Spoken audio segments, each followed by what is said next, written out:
نفس کیسے کمزور ہوتا ہے؟ تو یہ کسی ایکسپرٹ سے پوچھنا چاہیے، کسی ماہر سے پوچھنا چاہیے کہ اس کی کمزوری کیسے ہوگی۔ ہماری بدنی امراض کے لیے یا صحت کے لیے ہم جو بدن کے ماہرین ہیں، طبی ماہرین ہیں، ان سے پوچھتے ہیں۔ اب روحانی ماہرین سے پوچھیں کہ یہ نفس بڑا تگڑا ہے، اس کو کیسے صحیح کرنا ہے۔ علامہ اقبال علیہ رحمہ جس شخص کو اپنا مرشد مانتے ہیں اور کہتے ہیں میری اندر کی بیماریوں کا علاج جس شخص نے کیا ہے وہ مولا جلال الدین رومی ہے۔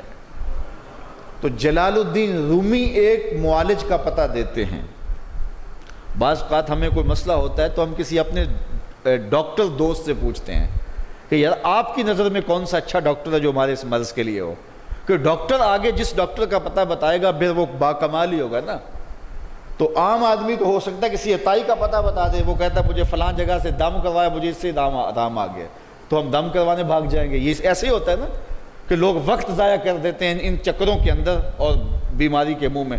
وقتی طور پہ تھوڑا سا نفسیاتی طور پہ وہ ٹھنڈے ہو جاتے ہیں، جب انہیں کوئی دم شم ہو جاتا ہے تو وہ کہتے ہیں نہ میں ٹھیک ہوں، لیکن بیماری اندر پھیلتی رہتی ہے، وہ ڈاکٹر کے پاس جاتے نہیں پراپر، اور پھر بیماری اتنی پھیل جاتی ہے پھر علاج نہیں ہوتا۔ تو جب وہ تھوڑا سا ان کو ریلیف ملتا ہے ان کے نفسیات کی وجہ سے تو وہ شور کرنے لگ جاتے ہیں میں بڑا بہتر ہو گیا ہوں، اور عورتیں کہتی نہیں پہنا میں تو ٹھیک ہی ہو گئی ہوں۔ تو وہ نتیجہ کیا ہوتا ہے کہ بیماریاں پھیلتی ہیں اور باقی لوگ بھی اس طرح چل پڑتے ہیں، تو یہ ایک عجیب رنگ اور عجیب ڈھنگ ہوتا ہے۔ تو یہ بات ذہن میں رکھیں کہ جب کسی بھی بیماری کے حوالے سے ماہر سے پوچھا جائے تو وہ صحیح مشورہ دے گا۔ عام آدمی اپنے انداز سے بات کرتے ہیں، تو کسی ڈاکٹر سے پوچھیں کہ جناب اس شعبے کا ڈاکٹر کیا، تو وہ صحیح ڈاکٹر بتائے گا۔ اب ماہر سے پوچھا گیا، ماہر بھی کون ہے؟ جس کو اقبال نے بھی اپنا مرشد مانا، اور اقبال نے جس کو اپنا مرشد مانا وہ مرشد ہی ہوگا نا۔ اللہ اکبر۔ تو وہ اقبال فرماتے ہیں ایک مرشد کا پتہ دیتے ہیں علامہ رومی کا، اور رومی آگے ایک مرشد کا پتہ دیتے ہیں۔ ہفت شہر عشق را عطار گشت ما ہنوز اندر خم یک کوچام۔ شیخ فرید الدین عطار کے بارے میں حضرت رومی کہتے ہیں کہ یہ وہ شخص ہے کہ جو عشق کے ساتوں شہر گھوم چکا ہے، اور حضرت رومی کہتے ہیں کہ میں پہلے شہر کی پہلی گلی کے کونے پہ کھڑا ہوں۔ اب شیخ فرید الدین کس مرتبے کے شخص ہیں؟ تو ان سے پوچھئے کہ آپ ماہر ہیں، اقبال کا مرشد بھی آپ کی دہلیز پہ کھڑا ہے، تو آپ بتائیے یہ نفس کا علاج کیا ہو؟ تو شیخ فرید الدین فرماتے ہیں آؤ میں تمہیں بتاؤں اس نفس کا علاج کیسے کرنا ہے، چونکہ یہ نفس کا علاج ان لوگوں کے پاس ہے۔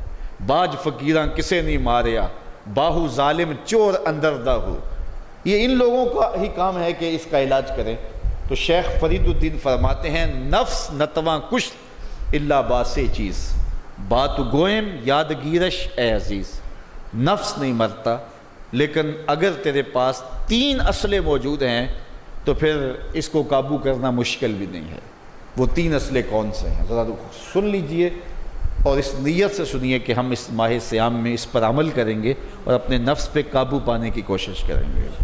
کیونکہ یہ تقریر محض تقریر نہیں ہونی چاہیے کہ میں آ کے ہر سال کوئی بات سنا جوں اور آپ ہر سال سن لیں، تو اس سے کیا فائدہ ہوگا اگر ہم عمل نہیں کریں گے۔ تو اس نیت کے ساتھ سنیں کہ یہ ایک ماہر روحانیات کے ماہر نے ہمیں یہ مشورہ دیا ہے کہ اپنے نفس کا علاج کیسے کریں۔ تو کہتے ہیں نفس نہیں مرتا مگر 3 اسلحے ہوں تو ٹھہرتا بھی نہیں ہے۔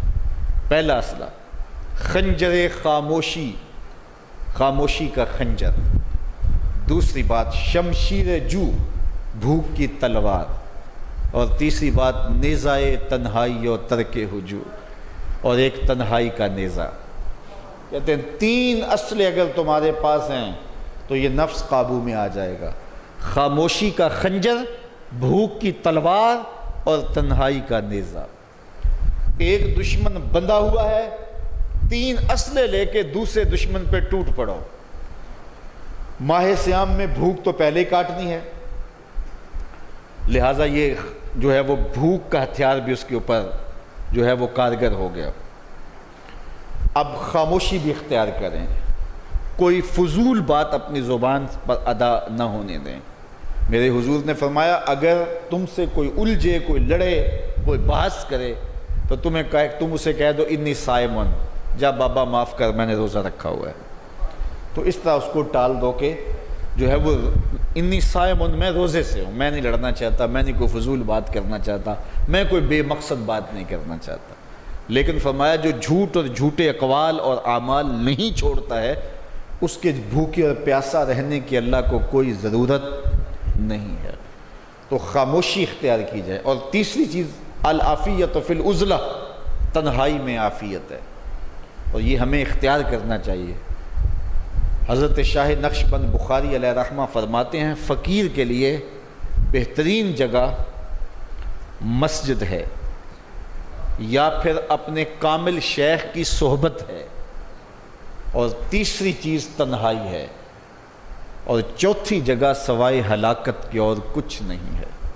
اس لیے ہمیں کہا گیا بازار میں دیر سے جاؤ جلدی واپس آ جاؤ، مسجد میں جلدی جاؤ دیر سے واپس آؤ. تو بہترین جگہیں مساجد ہیں. کامل پیر اگر کسی کو مل جائے، آج تو اس دور میں کامل کا تلاش کرنا بھی ایک مسئلہ ہے، لیکن جن لوگوں کے انفاس کی خوشبو سے دلوں کی تربیت ہوتی ہے وہ مفقود نہیں ہوئے، اگرچہ تھوڑے ہیں، اگر طلب سچی ہو تو مل ہی جاتے ہیں. تو تیسری چیز